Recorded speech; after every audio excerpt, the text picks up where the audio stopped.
Bismillahirrahmanirrahim. Assalamualaikum warahmatullahi wabarakatuh. Perkenalkan, nama saya Robiatul Adawiyah dengan NIM 230110121.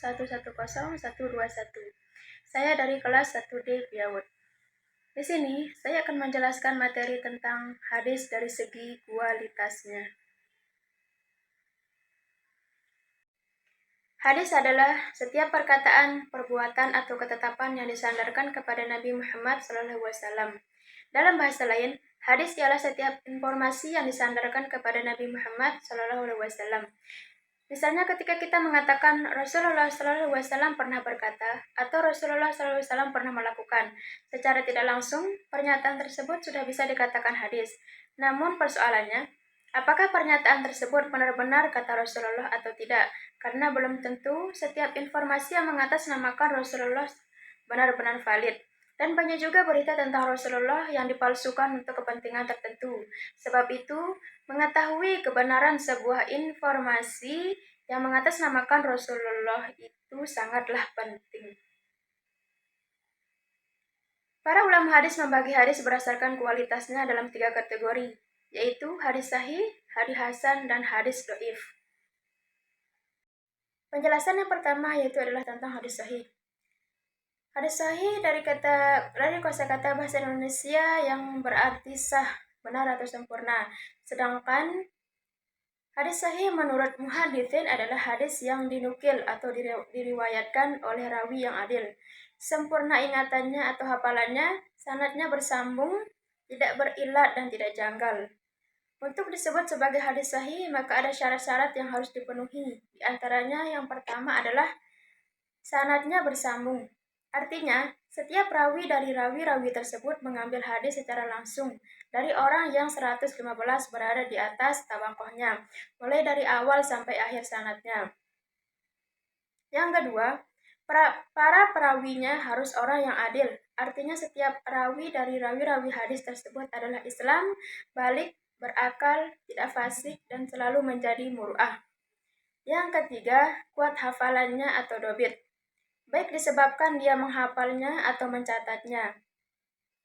Keempat, hadis tidak syadz atau janggal. Artinya hadis tersebut tidak menyalahi atau bertentangan dengan hadis yang diriwayatkan oleh thiqat atau terpercaya. Yang kelima, dalam hadis tersebut tidak terdapat illat. Macam-macam hadis sahih. Yang pertama, hadis sahih li dzatihi. Hadis sahih li dzatihi adalah hadis yang memenuhi syarat-syarat hadis sahih, yaitu tersambungnya sanad, kualitas moral perawi yang baik, kualitas intelektual perawi yang mumpuni, serta ketiadaan syadz dan illat. Yang kedua, hadis sahih li ghairihi.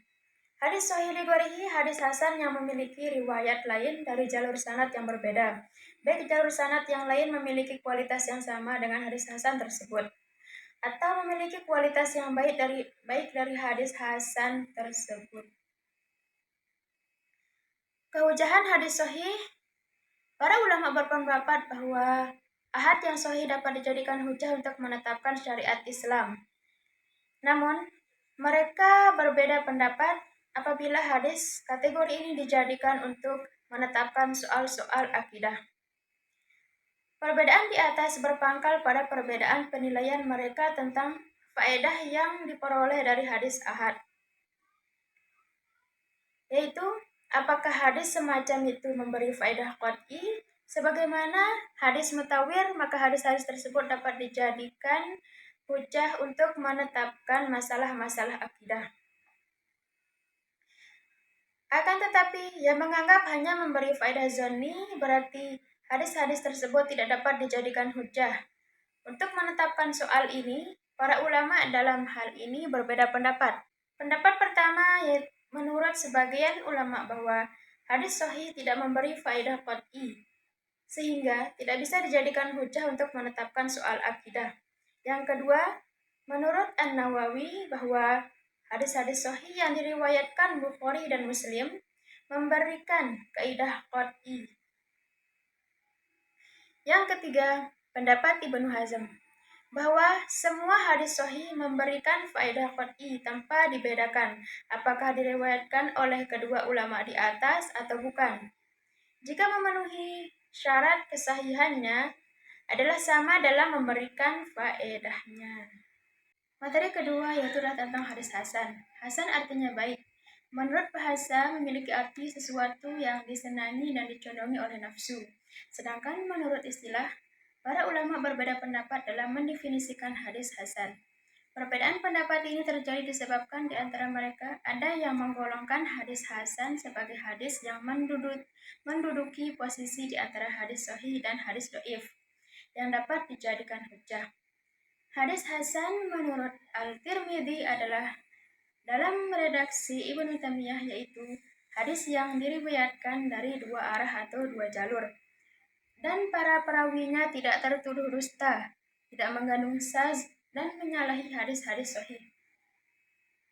Jadi, yang dimaksud syadz versi Al-Tirmidzi adalah perawi yang meriwayatkan hadis tersebut berlawanan dengan orang yang lebih hafal daripadanya atau lebih banyak jumlahnya. Pada prinsipnya, hadis hasan dan hadis sahih memiliki syarat yang sama, kecuali dalam kedabitannya. Secara rinci, syarat-syarat hadis hasan yaitu pertama, sanadnya bersambung. Kedua, perawinya adil.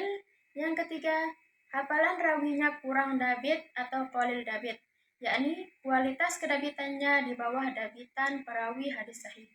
Yang keempat, tidak terdapat kejanggalan atau syadz dan tidak berillat. Macam-macam hadis hasan. Yang pertama, hasan li dzatihi.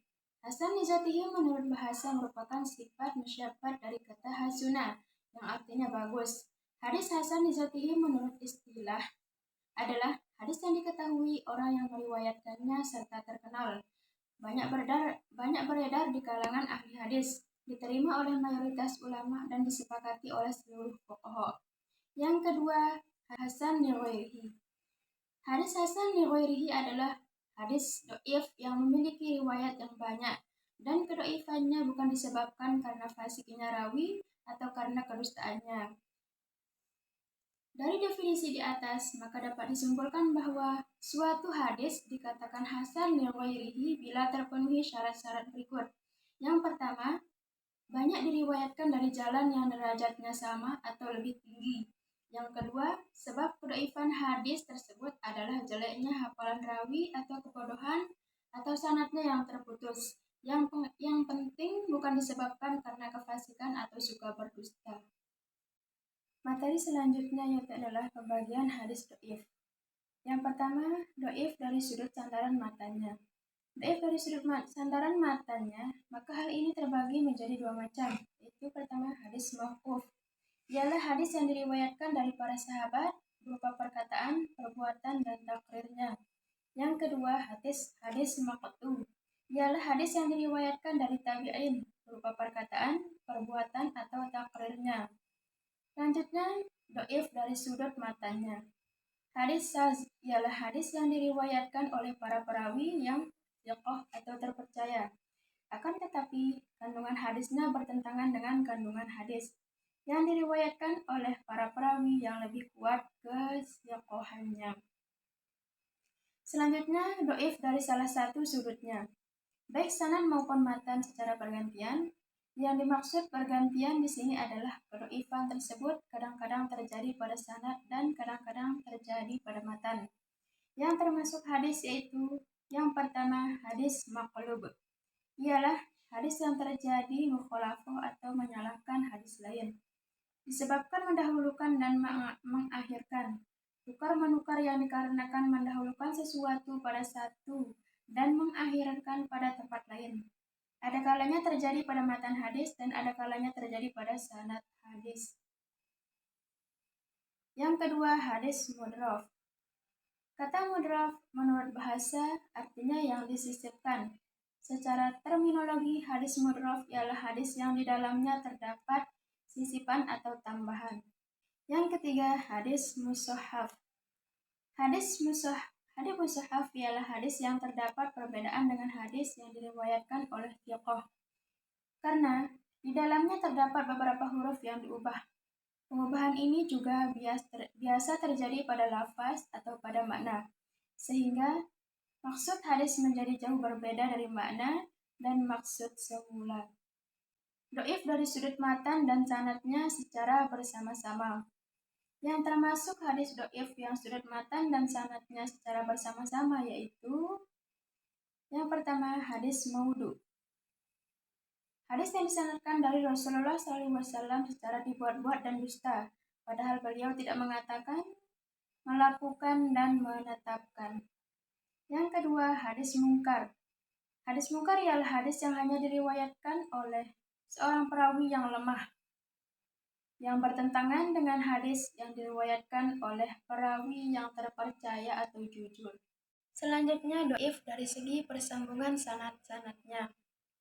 Hadis-hadis yang termasuk dalam kategori doif atau lemah dari sudut persambungan sanadnya ialah hadis mursal, hadis munqati, hadis mu'dal, dan hadis mudallas. Yang pertama, hadis mursal.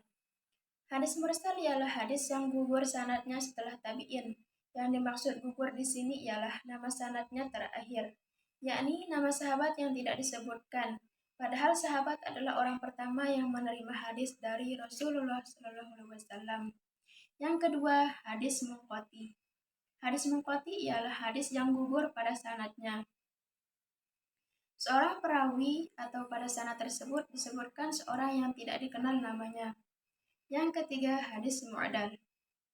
Hadis mu'dal adalah hadis yang gugur dua sanadnya atau lebih secara berturut-turut, baik gugurnya itu antara sahabat dengan tabi'in atau tabi'in dengan tabi'in. Selanjutnya, berhujjah dengan hadis do'if. Para ulama sepakat melarang meriwayatkan hadis do'if bukan maudhu. Adapun hadis do'if bukan hadis maudhu, maka diperselisihkan tentang boleh atau tidaknya diriwayatkan untuk berhujjah. Dalam hal ini ada beberapa pendapat. Yang pertama, melarang secara mutlak. Yang kedua, membolehkan. Ibnu Hajar al-Asqalani, ulama hadis yang memperbolehkan berhujjah dengan do'if untuk keutamaan amal, memberikan 3 syarat. Yang pertama, hadis do'if itu tidak keterlaluan. Yang kedua, dasar amal yang ditunjukkan oleh hadis do'if tersebut masih di bawah suatu dasar yang dibenarkan oleh hadis yang dapat diamalkan, sahih atau hasan. Yang ketiga, dalam mengamalkannya tidak mengiktikadkan bahwa hadis tersebut benar-benar bersumber dari Nabi, tetapi tujuan ihtiyat atau hati-hati belaka. Dari beberapa uraian di atas maka dapatlah disimpulkan bahwa apabila menggunakan hadis do'if untuk dijadikan suatu sugesti amalan, maka dapatlah kita pergunakan hal ini memotivasi bagi masyarakat untuk memperbanyak amal-amalannya. Hadis yang diterangkan harus selektif, mungkin juga sampai tidak masuk akal atau rasional. Mungkin hanya ini yang dapat saya sampaikan. Mohon maaf bila ada kekurangan atau kesalahan dari penjelasannya. Sekian, Assalamualaikum warahmatullahi wabarakatuh. Terima kasih.